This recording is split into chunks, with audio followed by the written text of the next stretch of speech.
అండి శశి గారు అందరూ సపోర్ట్ చేయాలి. ఓకే శశి గారు ఒక్క నిమిషం అండి. కేవలం 60% చెరువులు మాత్రమే కాదు, ఈ రోజు ఫైల్ అయిన కంప్లైంట్లు మనం చూసినట్లయితే సర్దార్ నగర్ లో తుమ్మల చెరువు అనేది అసలు కనిపించడం లేదు, అసలు చెరువే లేదు. అక్కడ ఉండవలసిన చెరువు మొత్తం కూడా ఆక్రమణకు గురైంది అంటూ కూడా కంప్లైంట్ రైజ్ చేయడం జరిగింది. అంటే ఏ మేర ఈ ఆక్రమణలకు గురవుతున్నది అనేది మనం ఒకసారి గమనించాలి. శ్రీనివాస్ గారు అలాగే మనకి జీవో నెంబర్ 99 ఎంతవరకు నిలబడే అవకాశాలు ఉన్నాయి? అదేవిధంగా ప్రభుత్వాలకి సంబంధించి హుస్సేన్ సాగర్ సమీపంలో కట్టిన నెక్లెస్ రోడ్లకు కానీ లేకపోతే జలవిహార్కు సంబంధించి కానీ కూడా వివాదాలు తెర మీదకి వస్తున్నాయి. మరి వాటిని కూడా కూల్చివేస్తారంటూ కూడా క్వశ్చన్ చేస్తున్నారు. మరి వాటి పరిస్థితి ఏంటంటారు? వాటి మీద కూడా కొరడా అక్బరుద్దీన్ ఓవైసీ లేదంటే సలావుద్దీన్ వాళ్ళు చెప్తా ఉన్నారు brothers, Owaisi brothers. First GHMC building కావచ్చు, లేకపోతే నెక్లెస్ రోడ్ కావచ్చు, సర్కారీ బంగ్లాలు కావచ్చు, కూల్చిన తర్వాత నా కాలేజీలో నా స్కూల్లో ముట్టుకోరని చెప్తా ఉన్నారు. వాళ్ళకి తెలుసు అవి కూడా ఈ లేక్ దాంట్లోకి వస్తాయని చెప్పేసి, ఆ యొక్క బఫర్ జోన్ టీ అలా అవన్నీ వస్తాయని తెలుసు. కాబట్టి ఆ డిమాండ్ చేస్తా ఉన్నారు. అయితే దీని మీద క్లారిటీతోనే ప్రభుత్వం సన్నద్ధం కావాలి ఆన్సర్ ఇవ్వడానికి.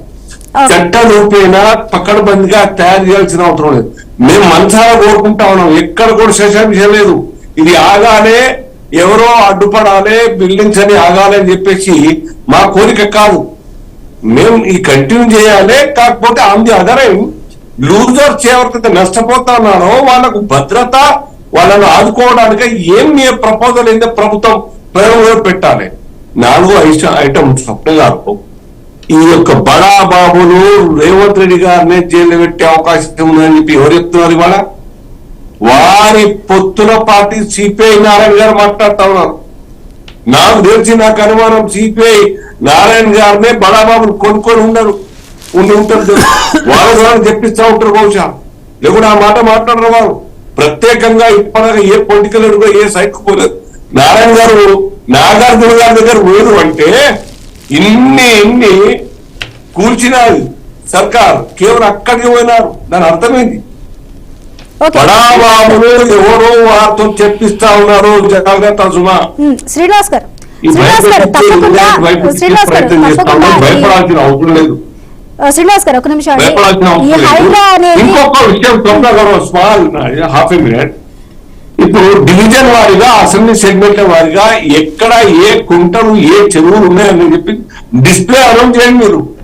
అరే మా కాలనీ మా ఇంటి పక్కనే ఉండేదంటే మాకు తెలియదు అని చెప్పి. హస్మత్ పేట ఎంత పెద్ద చెరువు, హస్మత్ పేట బోయినపల్లి దగ్గర ఉన్న పరిస్థితి. అక్కడ ఎంత మల్టీ స్టోర్ టవర్స్ వచ్చేసినాయి. అట్లా ఆ డివిజన్ వారిగా మీరు డిస్ప్లే చేసినట్టయితే, పబ్లిసిటీ ఇచ్చినట్టయితే ఆ ప్రాంతంలో ఇంత అన్యాయం జరిగింది, ఇంత కంప్లైంట్